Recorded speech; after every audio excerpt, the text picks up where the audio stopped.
I think we're live. We're live. Yeah. Yep. Cool. All right. Give us a second here, guys, while we set everything up. All right. Sounds good. Yeah. So Good. what's going on? You know, I thought we'd get better weather, end of March. It's snowing here in Buffalo. Not great. So, a little bummed, but I'm going to Florida. And What part? St. Pete. Oh, great. Yeah. So I'm excited about that. How long are you going to stay? 4 days. Any plans, like when you get down there? Are you looking like to go to like the zoos or the aquariums or anything? You're just kind of going for a little get out of this type of weather? Get out and lay on the beach and soak Yeah. up warm weather and sun and get away from snow, at least for a little while. Mm-hmm. And hopefully that holds me over to survive the rest of Buffalo's spring, which Yeah. is basically just an extension of winter. Did you book the tickets before these gas prices skyrocketed, or? Yeah, and I also booked the tickets not realizing that I was going down at the height of spring break. Yeah, you did. Yeah, you did, you liar. Come on, man. Pleading the fifth on that. Yeah, you can plead anything you want. I know you long enough. Come on, man.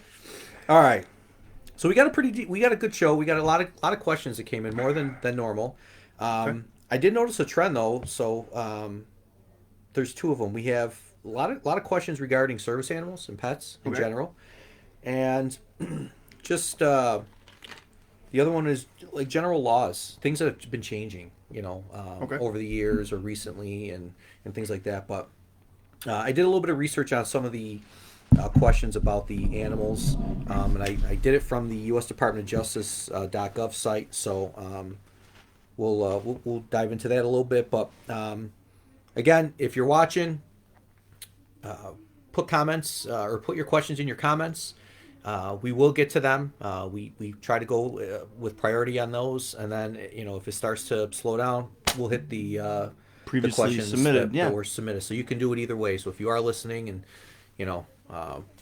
you do have an opportunity to get that stuff in prior to the segue. So without further ado, let's start out with a question from D. And D's question is, how much deposit should you request when leasing to someone with a small animal? Now, I went on, because again, I think this is more of like an opinion thing. I went on to petfinder.com, and petfinder.com stated that the average pet deposit right now nationally is between 40 and 85% of the rent, which is a pretty big range. So I'm assuming that's 40% low end, 85% high end. So if you, for example, if you're charging $2,000 rent, at 40%, you're looking at about $800. And on the high end, 85% would be $1,700.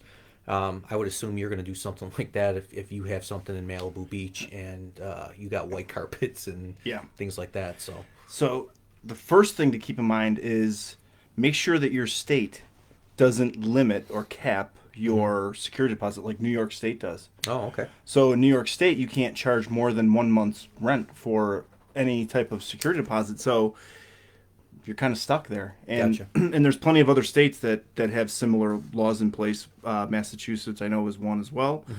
So double check first to make sure what your state's laws are on security deposit limits. Okay. And if there are no limits or if it's within the limits, then I would say like 45 or 50% from what I've seen seems pretty normal. I mean, that's what I would probably, Yeah. be comfortable if I was renting or something like that. I know, like with hotels, it's a flat rate a lot of times. I know it's a short amount of stay, but I've seen anywhere from $75 to $250 again, depending on the property. But that kind of gives you an idea also with hotels too. Yeah, one idea for a workaround, like in New York State, for example, And it's non-refundable. Yeah, non-refundable. And then also, if you can't charge it in a security deposit, then there might be a rent rate for no pets and then a rent rate for pets. Gotcha. So the rent rate for pets might be, an additional $10 a month or something like that. Right. And then you're just kind of rolling that risk, exposure into each rent payment. Right. So that's one way around it. But yeah, I've seen all different kinds of stuff, right? Like they have specific insurance just for pets now, for animals in rental properties. Um, you know, obviously the additional security deposit. I think really the best way to handle it is make sure that you're not unrealistic about the animal that is going to be in there and the potential damage that could be done. Sure. And cats, believe it or not, cause a lot of damage. The cat urine, really difficult to get the smell out if they're going on the carpet, if they're not declawed, that they can do some major damage. To floors and moldings and things like that. If they're scratching, dogs chewing, puppies biting, chewing on stuff. Sure. So yeah, make sure don't have any unrealistic expectations. I guess is some good advice. Gotcha. If you got pets, there's likely going to be some. There's going to be damage. There's going to be some damage you're going to have to take care of at some point. So we have a client here, Patty. She doesn't tell me where she's from, but her question relates to this also. Okay. So she says, my new tenants moved in on February 27th, 2022, so just recently, within the past month and a half, with 2 pets each. Pet has a non-refundable deposit of $250, so there's kind of an idea of where it's at. Okay. This is the kicker. You ready? Yeah. One of the pets died unexpectedly 9 days later. Oh. Patty wants to know, is she required to reimburse the deposit? Now, probably no, but come on. Yeah. 9 days, thing's dead. Or, you say, well, are you planning on replacing Yeah, the I was going pet? to say, you're going to get another pet. Yeah. I'd work with that person. Sure. I'd try to work with that person. You don't want to be a monster. Right. And also if they're asking for it. If they're not asking for it, maybe you just let it go. But if they're saying, listen, my pet just died. I've only had it here 9 days. I'm not going to get another one. Can I get some reimbursement? Right. I'd be more willing to work with them. But yeah, if they're going to replace it, then just keep it as it is. I have a question about that. So when a landlord's creating a lease, and they're allowing pets onto the premise, is it would you think it's a good move for the landlord to be specific on that particular pet? And the reason why I ask, let's just say in this situation, Patty says, okay, I'll refund you the $250 because they said that they're not going to replace the dog. Yeah. But yeah, 3 months later, they get another dog. You know what I'm saying? Yeah. So, in the lease, Yeah. should it say, you had one Cocker Spaniel and you had one Shih Tzu and Yeah. if obviously if they get a black lab, Yeah. it's not the right animal. You know what I mean? It's just like kind of covering yourself in those situations. Yes, and so Penny and Peggy, we'll get to your questions. I see you guys submitted some. But my thought on that, the reason you want to know what each specific pet is, and a lot of landlords who've been doing this for a long time will tell you, because I hear these stories all the time.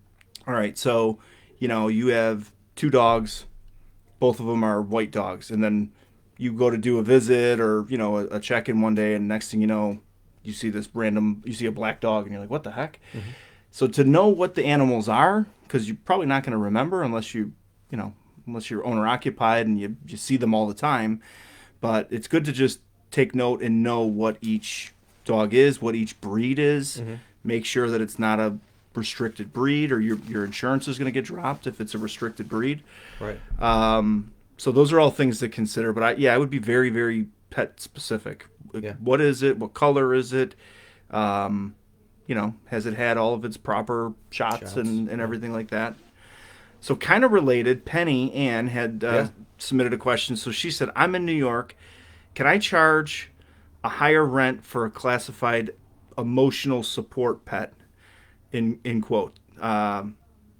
No, you cannot. That would be discrimination, because you're imposing you're imposing a higher rent based on the fact that it's an emotional support pet. And it actually, so Penny, my best advice, stop using the word pet. It's not an emotional support pet. It's an emotional support animal. Right. That's a very important distinction. It's not a pet. It's a tool. Is how the laws look at it. Yeah. It's no different than somebody using a walker or a crutch. It's a service animal. There's a difference between a service animal and an emotional support animal. I think we need to get into that. All right. Because I think everybody's kind of using different verbiage for the same, and it's not. They're not the same. So the easiest way to remember. You want me to give you the definition of a service animal according to the U.S. Department of Justice? You can, but I think it's even.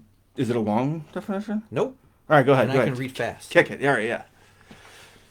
Under the ADA, I'll speed it up. I'll just mess with you.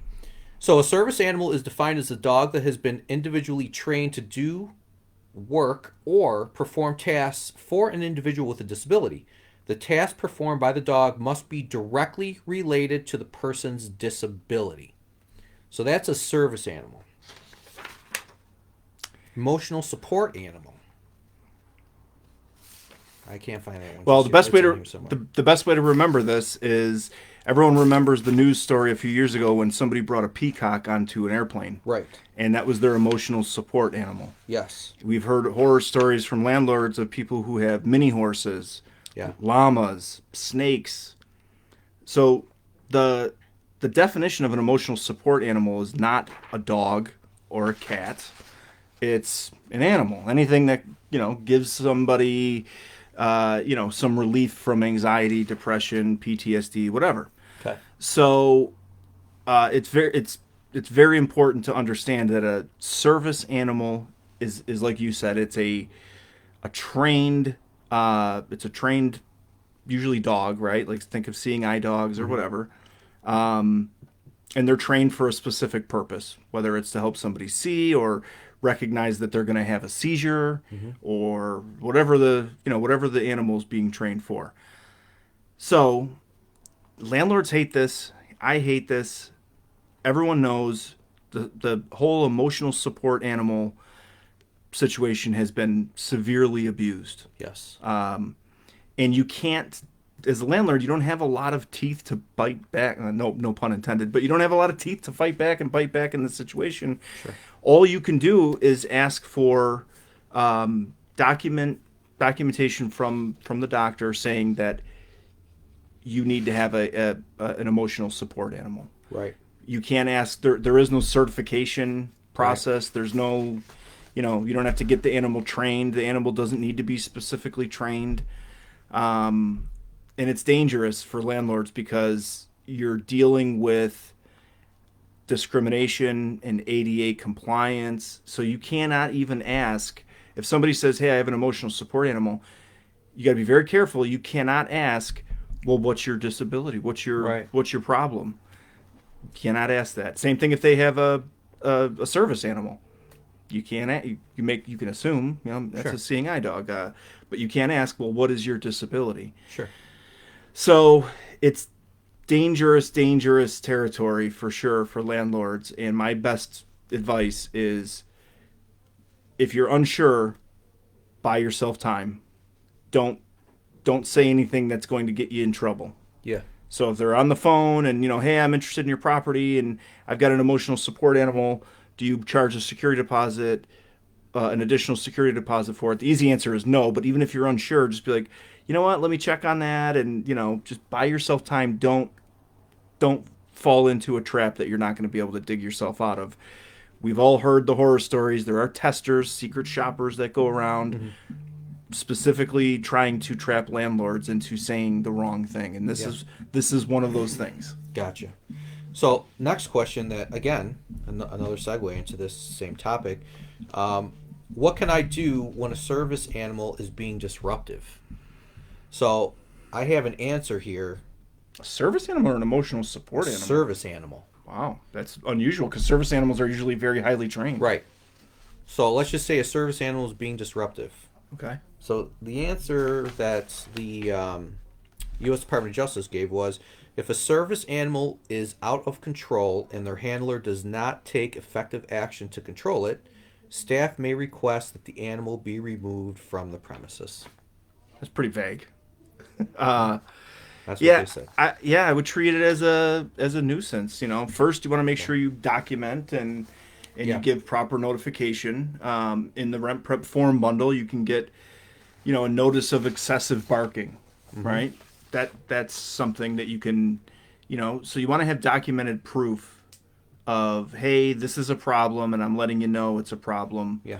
because your lease should have mention on there that you're not disrupting other people's right to peace and enjoyment. Gotcha. And so, yeah, that kind of falls So, under that. so just to cover everything in one shot, we can move on now. When it comes to asking, you can ask for the service animal's papers, but you can't ask for why the service dog is here or what your disability is. But you can ask if the dog has Yes. documentation or certification. Yeah, and if it's an emotional support animal, you can ask for doctor proof, but again, you cannot ask what's your problem, what's your the issue? disability, Right.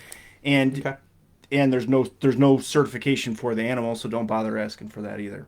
Gotcha. And we all know you can buy these doctor referrals online for $50, Yeah. and it stinks, but they need to tighten those laws up. Before you jump on, I just want to Yeah. real quick. Peggy wrote in. She had a question. Who should be responsible for cleaning gutters in a single-family residence?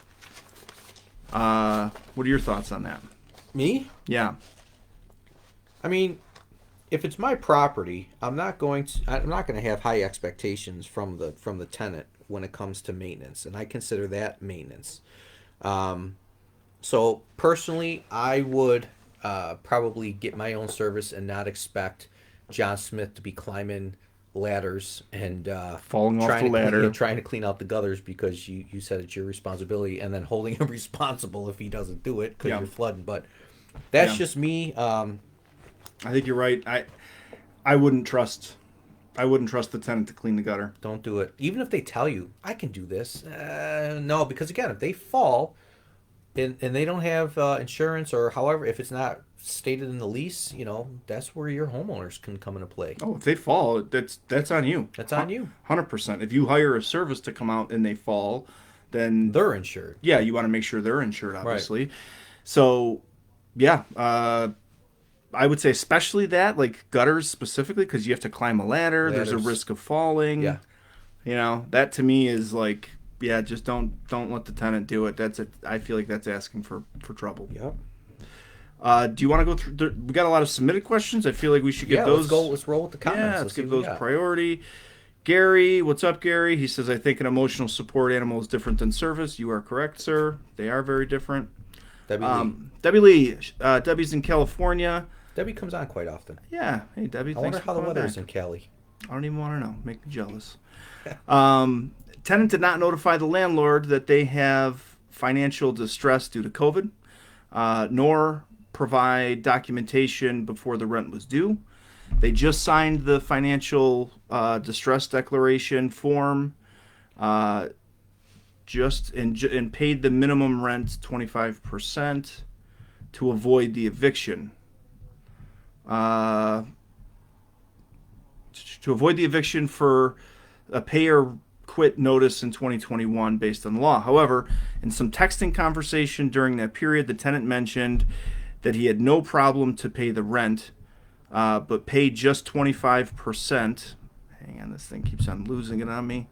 Because I provided them an option, so he took the option. Oh, that's Crap. that stinks. We will be in the eviction trial in May. May I request the court to investigate the truth of that declaration? The declaration form the tenant signed has a penalty of perjury. 100% yes. Bring that up for sure. I mean, you bring it up, but I don't know how far it's going to go. I mean, the guy can say, yeah, at the time, yeah, I could do it. And then things happened. And That's shady, obviously. oh, it's definitely shady. Super you know. shady. But, I mean, we're dealing with a shady individual that took advantage of the situation. So they're going to They're going to do anything they can to squirm. I mean, again, yeah, I would definitely bring it up. Save the text message. Yeah. Document as much as you possibly can. I mean, there's no harm in bringing stuff like that up. But again, when you're in the courthouse and things like that, don't let the emotions take over. Stick with the facts. Stay away from the opinions. Be organized. Have everything to the table, because there's going to be a really good possibility that you would actually be coming to the hearing more prepared than them. And that's a big thing, when you walk in with your folder full of facts and things like that, and they're just walking in shirt untucked, still hacking because they just smoked the last. I'm not even going to get into that. I started getting off on a tangent. Yeah, you did. So, Martha, hello, Martha. Martha's got a good question here. She asks, am I required to take an emotional support animal if I rent out only one single family home?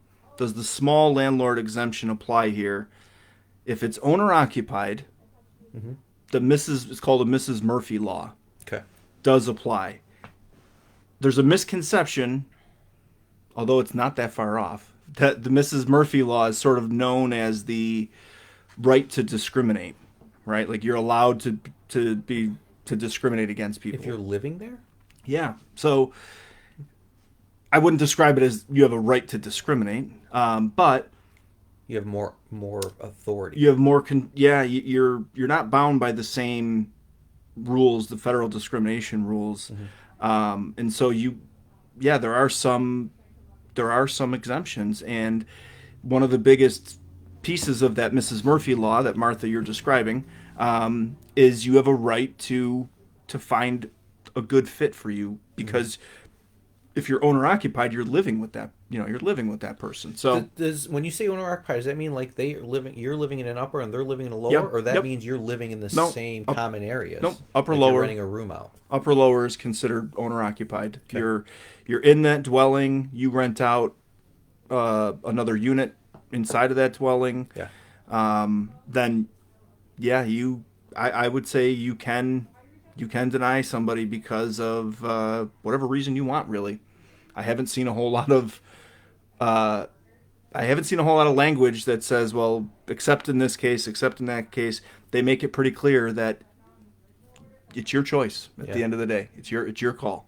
So Martha, I think you're right on the money there. I don't know. Like usual, like you don't want to necessarily open a can of worms and say, I'm denying you because you have an emotional support animal, because you're asking for future trouble. You say, we went with somebody that was a better fit, which is the truth. Sure. Yeah. Maxine Parker. Hello, Maxine. She wants to know if she can ask a tenant to requalify after rent increases, no charge to tenant. Yeah, like requalify at the end of a lease term, and then you have to rescreen.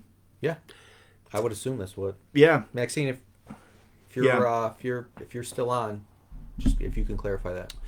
Yeah, so it's not super uncommon. We see a lot of people that rescreen and requalify tenants. A lot of times in multifamily dwellings, apartment communities, they're doing a rescreening. It may not be like credit financial, but it may be like criminal. Like, have you had any recent criminal?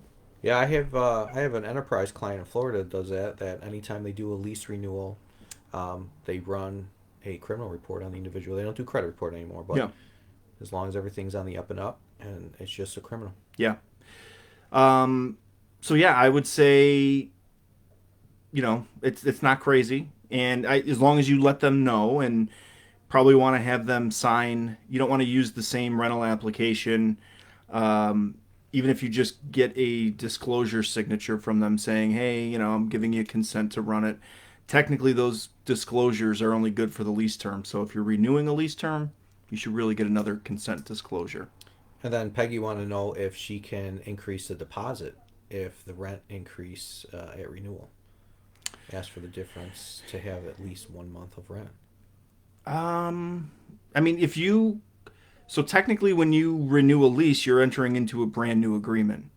So you would have to return the original deposit and start all over again. You got it. Yep. So you want to turn it over as if it's a whole brand new transaction. Sure. Here's your original deposit back. Yep. new agreement, new deposit.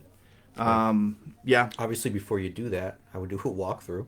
yeah, yeah, You and know what I mean, just to make sure. yeah, and I would communicate well. Yeah. Here's what's going What on. happened to the cabinets? What do you mean? They're not there Yeah, anymore. yeah. I sold them. I sold them. So also just to track back really quick, Martha. Um, so It wasn't Mrs. Murphy. There's another exemption if you own 3 or fewer units. I'm not familiar with that though. I think it's still considered Mrs. Murphy. So if you look up the Mrs. Murphy exemption, Yeah. it's owner occupied, but I think that there's also some because when you pointed out the three or fewer units, One of my moderators can take a look at that. Maybe post it up if they can find the Yeah. Miss Murphy. There Was you- it law? yeah, Mrs. Murphy law exemption. Josh, Joe, if you're out there, Ashley, if you can hear us, if you can throw that in the comments, that would help out. The Mrs. Murphy law. Yeah. Dive into a little bit more. All right. I'll go to Maxine's question. Yeah. Maxine asks if a tenant refuses. Entry. Yep. Refuses entry for routine maintenance inspection because of claims of compromised immune system. How do I proceed?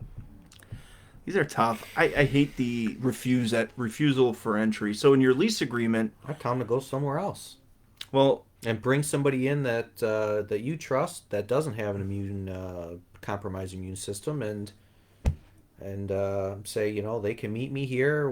Maybe it's a family member, and say we have to do this. This has to get done. yeah, I would say and you want to document this too. Yeah. You want to do your best to accommodate that person's Right. situation, right? So like, listen, we can't just not do the maintenance inspection. We Sure. have to. So how can we do it in a way that makes you feel safe or makes you feel comfortable? Right. So you got to put them in a position where you're very obviously working with them and doing your best to work with them. Sure. And in your lease agreement, most lease agreements have some sort of language in there that says, the landlord has a right to enter with reasonable notification, Yep. consent. A lot of tenants take that as, well, I can just refuse consent and you're never allowed in here. It's not true. So, yeah, I would handle it one step at a time, Maxine, and try to first accommodate the situation. I understand you've got, a compromised immune system. What can I do to, to properly accommodate for that? Right. And document it, because ultimately, if they still continue to refuse, this is a breach of agreement. Yeah. Of the lease agreement. Penny wants to know if she can call customer service after this. Yeah, absolutely. You can call customer service. Which, by the way, thank you. You're welcome. New York limits application fee to $25, she believes. It's 20, right? 20. It's 20. Yep. Also, most criminal records and evictions don't show up in New York, correct? Can't look at evictions at all. New Yorkers, no evictions anymore. You are not allowed to look at evictions. I know. I don't care if you find the information at the county clerk's office. If you are discovered using that information in your decision-making process, you are going to get pinched. Yep, you're wrong. It's game over. Yep. You can't do it. So we protect our clients with that. Yeah. And you guys, you have to hold yourselves responsible for that also. This is a responsibility, an investment. You have to understand what you're getting yourself into, just like anything else. Yeah. But yeah, you cannot charge more than 20, and you cannot look at evictions. Yep. And so $20 cap, no evictions, and then the criminal records. So criminal records are tough, right? Mm-hmm. If you're doing a screening that you see like on RentPrep or pretty much anywhere, if it's a fixed fee and if it's fairly inexpensive, meaning less than $100, mm-hmm. you're going to get a national database criminal search. And it's in New York, it's not going to be as up to date or accurate as it would be in some other areas that report to those databases more frequently. Mm-hmm. In New York, they charge a $98 access fee to do a state search that's real time, that gives you up to date, real information. Mm-hmm. Just to put some perspective, LA County charges $4.75. You know what Ohio charges? 3? Zero. 0? Yeah, I was gonna say a lot of them are 0. Um, Zero. New York is not the friendliest state, obviously, when it comes to these types of things. It's insane to us. We obviously are supporting our industry and landlords and trying to fight against this with very little luck. But so that doesn't mean that you don't necessarily want to run the criminal, though, because A, they could have criminal records outside of New York, and B, Right. the national criminal database that we're using and running also includes sex offender, but then additional jurisdictions too, like from the Department of Corrections, or it could include at the county level, but older stuff. So you still want to run it. You are correct. It's not going to be as accurate as it is if you paid the $98 access fee and went directly to the state repository and pulled real-time information. Right. But it's crazy. No landlords are in New York. You're only charging, the max you can charge is 20. Penny wants to know how do you get around the cap? You can't. You can charge them 20 and you make Pay up the difference. Yeah, you pay the difference. On RentPrep, we've eliminated the ability to charge the tenant if you're in New York, because we don't want landlords to unknowingly trip over themselves and get themselves into trouble and charge more. You can't. Yeah. But I would say this, Penny, don't skip the screening because it might have to come out of your pocket. It's still worth it. If you want to charge the 20, I still support that. I still feel like an application fee is one of the best pre-screening tools, and letting the tenant know, or the applicant know, this money is going towards your background check that I'll be looking at. You hope that if somebody has stuff on their background check they don't want you to see, or they know is going to disqualify them, they're not going to waste your time. They're not going to pay you the $20, and it's a good screening tool. So charge the 20, pay the rest out of your pocket. It's worth it in the end to still mitigate your risk as best you can. So hope that helps, Penny. New York's tough. We get it. We're in New York. We know. We get it. Yeah. All right. Looks like we got a lot of those Miss Murphy laws up there. Oh, yeah. Quite a few. Yeah. All right. Jump back in? Yeah. Okay. Gloria wants to know, have you checked the weather in Tampa? No. Why? Because you're going on vacation. Oh, yeah, it's raining. I know. If it rains in Florida and then it stops, then you're good. It just rains for a little while. Are you gonna stay on the beach even if it rains because you know it goes in spurts? Are you gonna be that guy? Yeah, and then people think I'm crazy. I'm gonna say, listen, I'm from Buffalo. I'm from Buffalo. It could be snowing. I'm fine. I'm fine with the rain. It's warm. Are you gonna spray tan before you go so you don't look like you're from Buffalo? No, I'm gonna glow on the beach. You're as white as that Chevy Trax in that parking lot right now. I know. Yeah. Yeah. I'm sure I'm gonna burn. I do every time. Yeah. It's gonna be bad. I just got to get through it. Yeah. But I'm not gonna spray tan. That feels real humiliating to me. Does it? Someone has to spray you, right? I mean, you could go that way, or the machines do it now. AI. I don't like that either. Yeah. It just feels emasculating. Like I'm a guy. I'm standing here getting sprayed down. Bodybuilders get spray tanned. All right. That's still not convincing me. I figured that would. No. Ileana. Or Elena, I'm sorry. Is it legal to prohibit weapons in your rental? No. Gray area. Yeah, so... We should have a gray area alert. Yeah. Where we could kind of hit it on the screen real quick. Right. So... You can't impede on somebody's Second Amendment right. Right. Okay. Now, you can have rules about it has to be locked, it has to be, the ammunition has to be kept in a separate area. You could be specific about that type of stuff, but you cannot say they're not allowed. You could say they've got to be registered, all the obvious stuff. Mm-hmm. But you cannot say guns aren't allowed here. Right. No. wrong country for that. In the U.S., the last thing you want to do is, like I said, impede on somebody's Second Amendment right. So you got to be careful there. Mm-hmm. But you can have, language written that is very clear what the rules are if you do have a weapon. I think the first thing would be is check your state and local laws on how it's written. Different laws, different states, different things, and then from there kind of build off of that or reiterate the laws and let them know that you know what you're talking about and you're not impeding on their Second Amendment rights. What you are doing is that you are holding them to the same standard of the law, and I know the law. This is where it's at. Yeah, so question on that. Is there a state law, do you know, that says you have to have your weapon locked? Yeah, I mean, they're all different. Even how you handle them, where you carry them, how you carry them, places you can and can't carry them, things like that.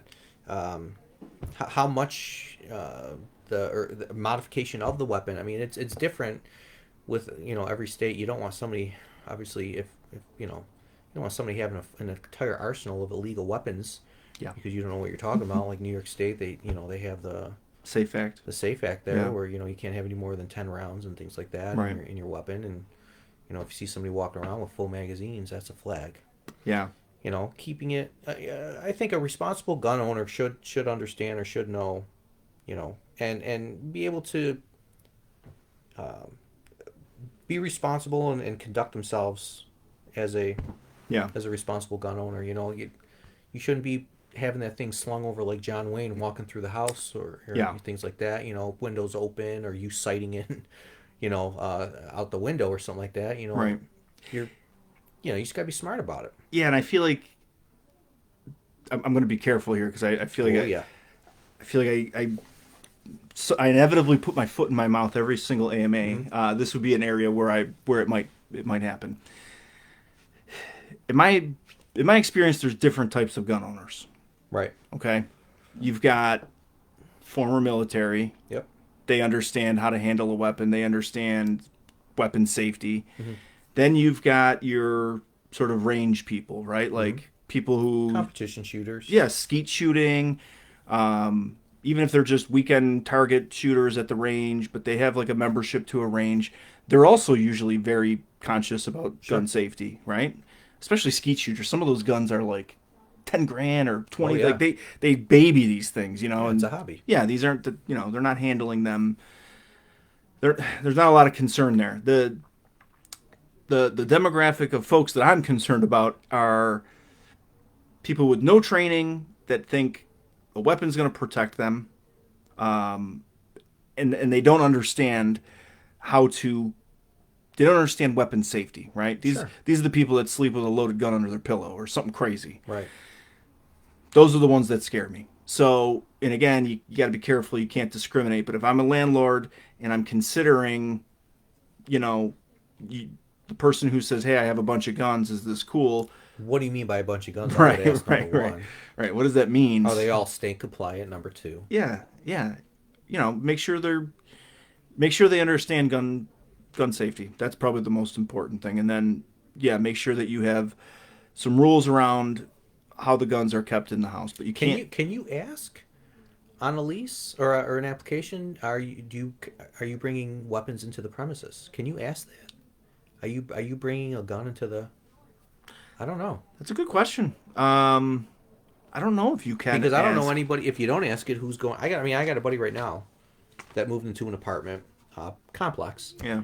He was never asked, and he's got a couple handguns that he has in the apartment. Well, if you want to be safe, you include, an addendum that you give to everybody that says, like, if you're going to have firearms in the apartment, here are the rules, or here's the gun safety expectations. As a landlord, I would steer as clear or far away as you can from asking, do you have a gun? Sure. I could be wrong. You might be well within your right to ask that, but I feel like that's just, you probably don't want to do that. Mm-hmm. So you just want to have a statement of this is what the safety rules are. It applies to everybody. Right. Equally. That's the important piece. Applies to everybody equally. Curtis, do I need to get a credit and background check for tenants' children living in the rental unit when they become 18 years old in California?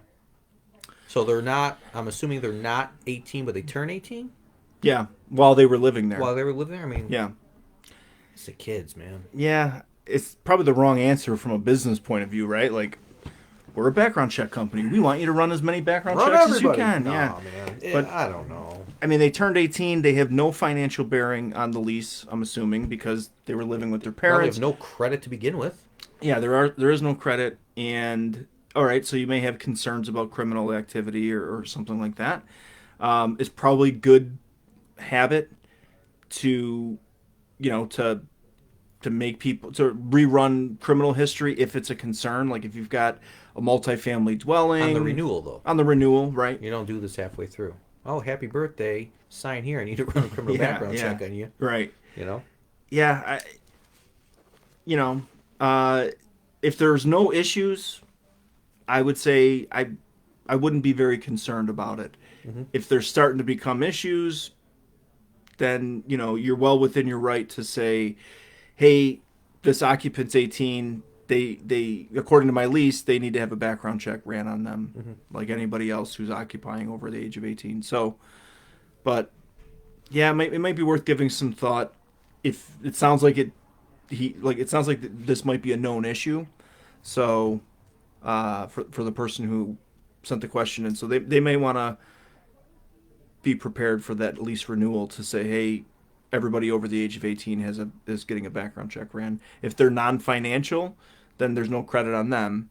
But if they're a financial guarantor, then yeah, we're going to run credit and everything else. Sure. This is a good one. I like this one. This is from Wayne. Wayne wants to know, if and how can a tenant be evicted if his drinking problem is causing problems with others in the house he shares with? There are 3 tenants sharing the same house. Yeah. I'm assuming the 3 tenants want him out, and he's refusing. I think to leave. he's one of the 3. Oh. In his drinking, so I would assume bunch of buddies got an apartment together. One's drinking excessively. Yeah, that's tough. Again, I mean, I think it comes down to documentation. Have the authorities been called out? Has this guy been jumping through tables off the balcony butt naked? Who knows? I mean, if it's out of control like that, you got to go through the proper precautions. Yeah, I mean, that's if he's not wrecking the house and he's just walking around in the nude, and the other 2 are like, dude. Did he say it was a safety concern? What was the issue? No, just no. It's becoming a problem, but he doesn't define what the problem is Yeah, necessarily. so if his drinking problem is if his drinking problem is causing problems. Yeah. So again, if it's damage to the property, yeah, things like that, that's one thing. If he's again streaking and then going back into the property, and that's a whole, that's another thing. But there's a lot of nudity in your version of what the problem could be. Is there? Like, well, what else is there? I think a lot of I things. think of Frank the Tank and you remember this? I remember. Yeah. You remember Old School? Yeah. Who was? Don't say.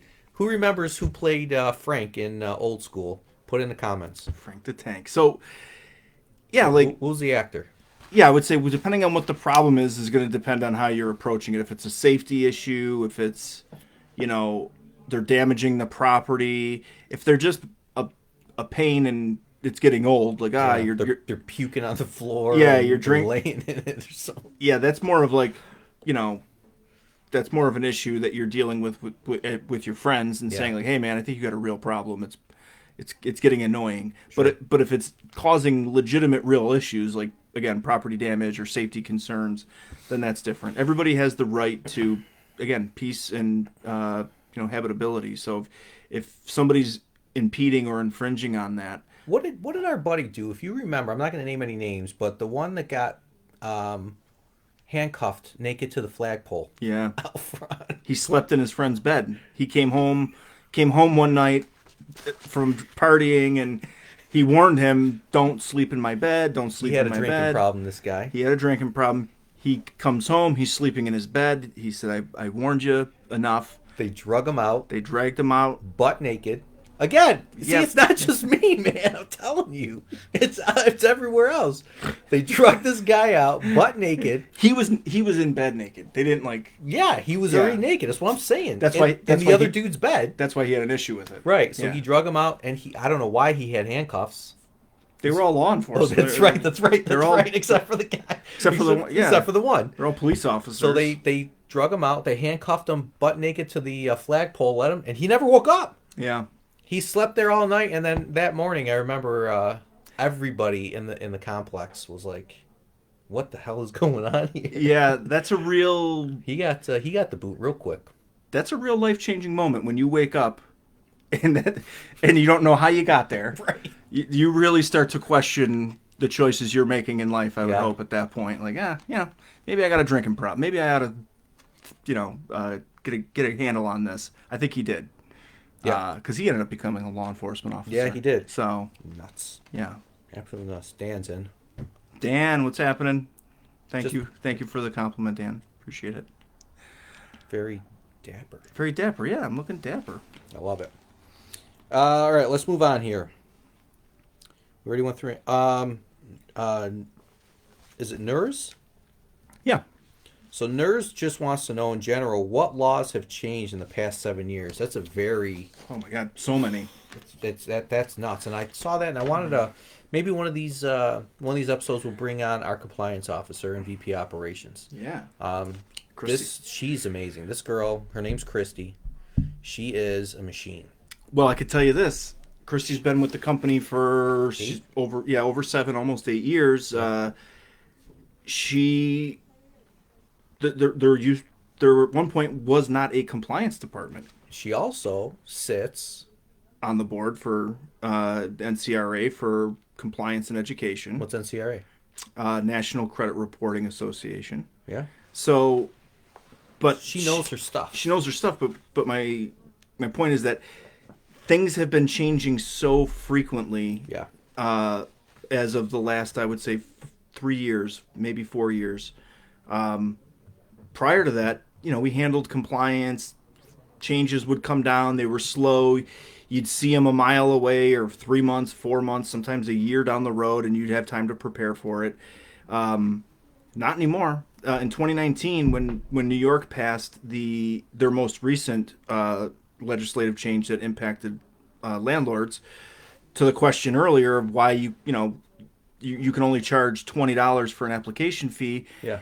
and you can't look at evictions. That was part of that 2019 legislation, and that literally got passed on a Friday afternoon. And I'll never forget, we came in on Monday morning to just chaos. Yeah. We had to cancel orders that we had out. Mm-hmm. We had to communicate with tons of clients saying, "Hey, this thing changed over the weekend." Yeah. Like, So is it safe to say that if you onboard as a RentPrep client, you are going to be in compliance when you look at the reports that you're looking at? you're in good hands. You're in good hands. You're in right? good hands. Yeah. I've seen reports. I've had people, reach out to me and say, "Hey, Carlos, I ran a report on Zillow and I'm getting evictions." No, I just looked at my my sister has a vacancy and I'm helping her right now. And yeah, I just saw that.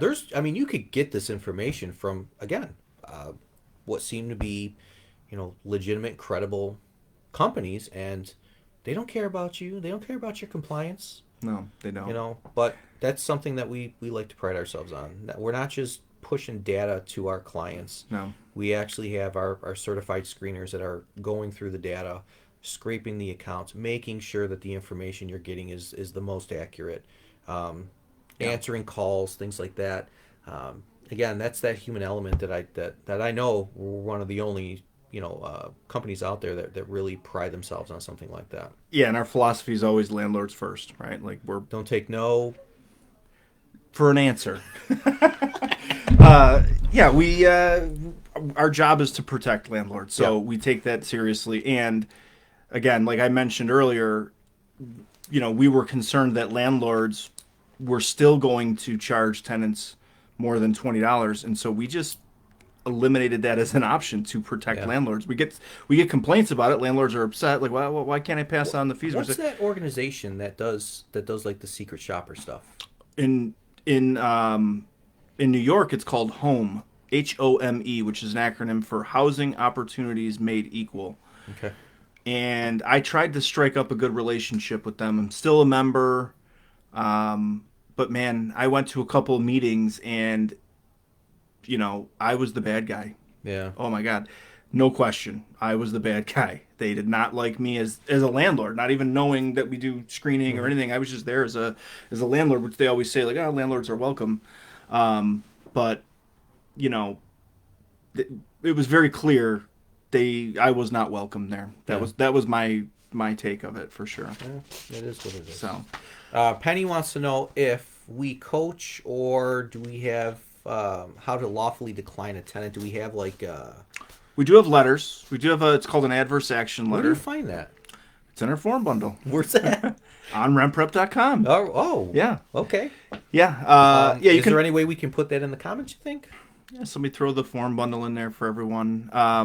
You can always if you can always call in or chat in or email. A screener will always give one to you too, and you can get one for free, like I said on the website. For free? For free. Yep. No strings attached. No strings attached. We want you to do the right thing and help you. But my recommendation, Penny, is send an adverse action letter or like you said, a letter declining them, but don't be specific. Vague. You didn't get the Boom.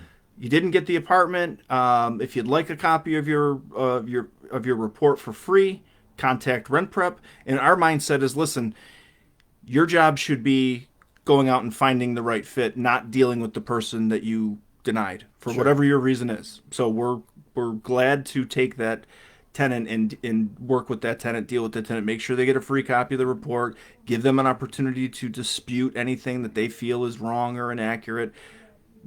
Obviously we're very compliant with that, but my recommendation is don't spend energy on that because as a landlord, don't spend energy on that. It's a waste. You should be spending your energy filling the vacancy, not mending hurt feelings for somebody who didn't get accepted. And it's not discriminatory. Again, if you're basing your decision on something lawful, right? And then letting them know that, hey, you can get a free copy of your report. But you don't have to say, I didn't rent to you because you're a sex offender. Right. If they're a sex offender and you see that on the report, you can just simply say, you didn't get, I'm not going to rent to you. You didn't get the apartment. If you want a free copy of your report, here's how you do it. But I wouldn't say exactly what the basis of your decision is. That's opening a can of worms. Sure. Hope that answers your question, Penny. And there are the forms. There are the forms. That's awesome. Yeah. They're quick.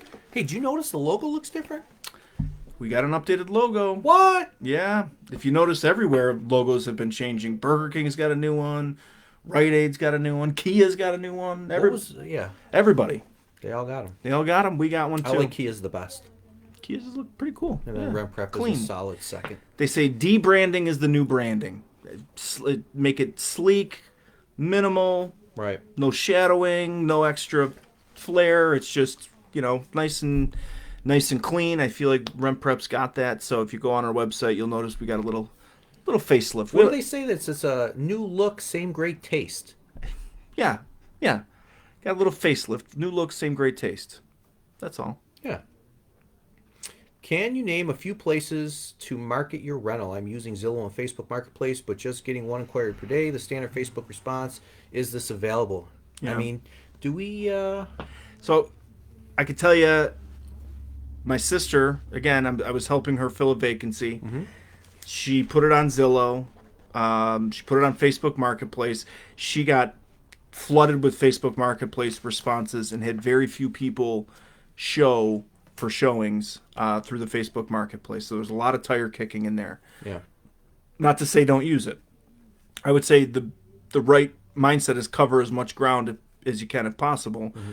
Believe it or not, what ended up working with my sister, an old-fashioned sign in the front yard for rent.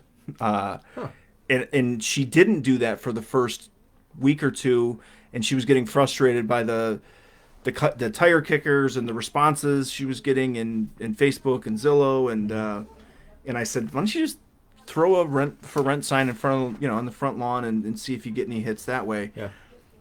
Tried and true, still works. Somebody drove by that was visiting their sister. Hey, I noticed you had a place here. My sister's down the street. We're looking. Everything. Did she put how much the rent was? No, just for rent. Call this number. I warned her, don't use your actual cell phone number. I helped her set up a Google number so that, she's not just giving away her cell phone number to everybody that's driving by. Mm-hmm. And it worked well. Did she get a tenant yet? Yeah. They're onboarding April 1st. I just sent them the lease and everything, and they're going to be good to go. Obviously, we did the background check. I looked at everything. Yeah. Did an income verification. What's that? Income verification is income verification. It's $9.90. It's $10. Everybody get it. Run it on everyone. Where do you get it? On RentPrep.com. Add it to your background check. It's very, very useful information. And how does it work? It's more useful than a credit report, in my opinion, in terms of being able to determine. I couldn't agree more. Yeah, whether or not the person can afford the property. Yeah. So it's going to take their average income over 30 days and 90 days, and it doesn't matter where their income's coming from. It could be they're driving for Uber Eats, sure, or they're washing cars and getting paid in cash and depositing the cash, or they're getting a regular W-2 paycheck. Will it show the what the current bank account is at?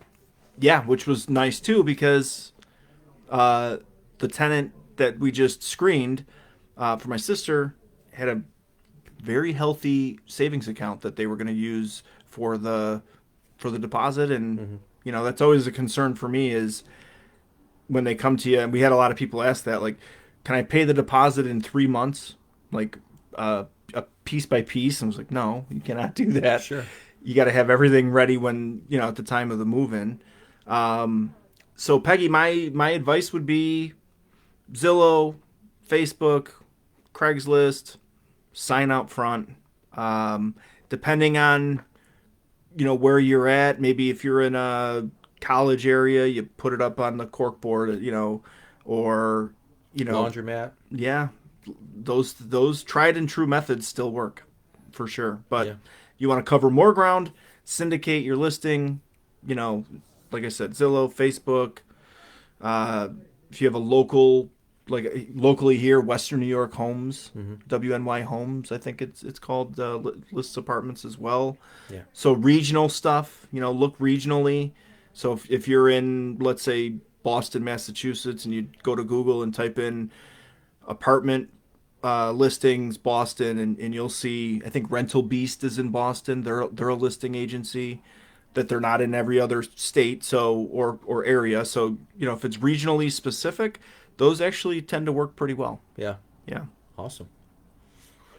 Last one here. It's from Sandy. This one. Again, I feel like this whole AMA, it's been kind of like. So she asked, what happens if a tenant passes, not in the unit, but before the lease expires? Her situation was the tenant has signed a new lease. Unfortunately, they died in an automobile accident before he's even completely moved in. Yeah. What do? I have no idea if the family has been notified. Last I knew, police were having difficulty contacting any relatives. Ooh. Did she mention if all his stuff has been? She said so some of it he was moving in. Oh, that's awful. I would just say take the stuff, put it into. I mean, if you know he's take it, hold on to it, put it in a storage unit. Still continue to make contact, void the lease, continue like you're going to lease it out again, but just get his stuff out. Kind of respect it, because you never know. Somebody might say, hey, and he may have stuff in there that somebody might want. There might be some sentimental value to certain things. For sure, for sure, I would treat it almost like just be a good human in this situation. Be a good human, but and then kind of like an abandonment. I know it's not an abandonment, right, but an abandonment in the sense that you have a responsibility to store their items. Sure. Hopefully you got a place to store it and you're not having to pay for storage. But if you do have to pay for storage, I mean, you can always try to go I'm assuming the guy to retrieve did a that. security deposit. Yeah. You know what I mean? So I Yeah. guess you got to maybe use that right out the gates. Yep. And, Yep. We've got an interesting article on rentprep.com, what to do if a tenant dies in your property, and it'll kind of walk you through yeah. step by step. But this is kind of a rare situation, right? Like, Yeah. even the article, I'm pretty sure, is written from the perspective of they're mid-lease, they die, whether it's in the property or not. But what do you do at that point? This situation's like, They're just moving in. yeah, they were just in the process of moving in. That's tough. But yeah, I would take what they have moved in, put it in storage, Yeah. try to communicate with the family, and then re-rent. Look at these guys. Yeah. So yeah, in the comments, good article for you there. What do you do if a tenant dies in your rental property? Yeah. So, Yeah. Are you doing any appearances in Tampa? No. Are you going to? You're talking about work appearances, like Yeah, speaking? if a landlord sees an extremely white dude on a beach in the rain, is it cool if they come up to you and ask to get a selfie? Sure. Yeah. I'd be all right with that. That'd be awesome if you had a ton of people looking for you in the Tampa area for the whitest white guy. Yeah, yeah. You know what's embarrassing is when you go down there and immediately people see you and go, "Are you from the Northeast?" And you're like, "Yeah, I'm from Buffalo." Oh, yeah, that makes sense. And then you tell them Buffalo, and they say, "Oh, yeah." yeah, I mean, it's still snowing here, we don't get but it's going to be 67 on Thursday. a lot of sun. I'm That figures going to the lay out on Thursday. yeah I the think. day I leave it actually gets kind of nice. Yeah. I do know that if anyone's interested, Florida, we always go down to NARPM, and I heard this year they're back. So the National Association of Real Estate Professionals, they throw an awesome party. Where they have it in the past? Or they have it in, I don't know if it's called this anymore, but it's downtown Disney.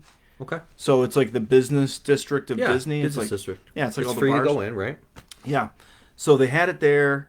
I think maybe at the Marriott Hotel or something like that. Really nice everything, right? Nice accommodations and nice meeting area. But what was, and I think I've told you this story. Yardi was one of the sponsors, and Yardi is a huge property management software platform that manages apartment communities with thousands and thousands of units. Right.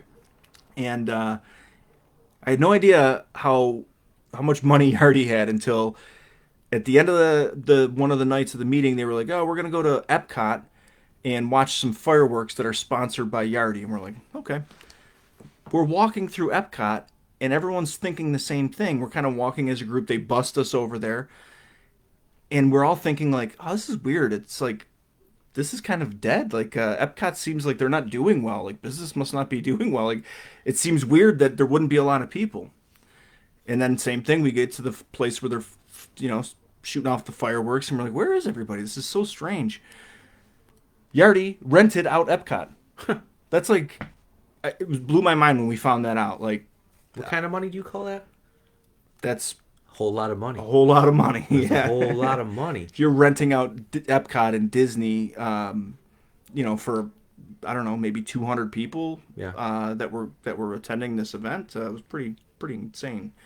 But yeah, Florida NARPM, look for that. That's usually August, September. Where else in Florida? Got a lot of clients down there, so it's not crazy that we'll Florida, be there. California. California, you're Right. looking at a meeting out in California. Yeah. Looking first week of April possibly here. Which is next week, Like, that's a week away. It's 1 week. Oh Jesus! You gotta make a decision on that. Right. I'll let you know. All right, By the yeah. end of business today, I guess. Yeah, I left that up to Josh. that's coming up. Josh dropped the ball. So that one is for RV, long-term RV and Camping, campgrounds. and Yep. stuff like that. Yeah. We do a lot of screening for those. We do a lot of screening for boat slips and marinas, believe it or not. Yeah, that's starting to become a bigger thing. Yeah. I know self-storage units are starting to become a big thing now. Self-storage, we're doing starting screening. we're starting to really hit into that industry there. Even commercial. We're starting now with commercial screening. We're able to offer commercial credit reports. Yeah. So you could get a really good look at a business's Yeah. financials and things like that, rather than just the financial guarantor. Yeah. Things like that. So what we should do is like now that things are starting to get normalized, right? Like post COVID, right. maybe we should have like Go on tour. maybe a tour. But I was just thinking like post our schedule. Like this is where Rent Prep will be, and I like that. and when, and so if you're in the Facebook community and you want to go meet us, or if we're in your neighborhood or whatever, come on Stop out. by, say hi. We'll Be give like you Motley Crue tour. probably not, but maybe a little bit. I'll throw a television out the hotel window. It's coming out of your paycheck if you throw a television out the window. So Probably. That'd be fun though. yeah, it would be fun. No, what you do is you find out like who from Yardy's having the party. You go to their hotel room, you throw it out their window, and then you leave. Yeah, It's got to be their window. it's got to be their window. They can afford it. Right. They'll be fine. Yeah. Well, thanks guys for stopping out. We appreciate all the support. Yeah. We will make sure this video goes onto our YouTube page. Yeah, great questions today, and keep them coming. And A lot of service animal stuff. Yeah, it's I don't know, man. nothing new. It's been an issue for a while. Yeah. We have a really one more plug shamelessly for the website. Go to rentprep.com, type in service animal. We've got some really great content. Jamie Kane is a leading expert she's an attorney and a leading expert in service animals and rental properties. And we did a really long 2-hour video with her. That's on the site. So a lot of good resources. If you're interested in service animals or pretty much anything, go to the site. If we mention anything and you want to learn more about it, I guarantee you it's on the site. It's on the site. Yeah. Everything's on the site. Yeah. Awesome. All right, Dan. Thanks again, buddy. Dan, our loyal moderator. We love him. Lisa, always good to see you. Yep. See your little icon. Yeah. Thanks to everybody who chimed in. Yeah. And until next time, peace out. Peace out. I don't want to give you when we did the high five last time. It didn't work.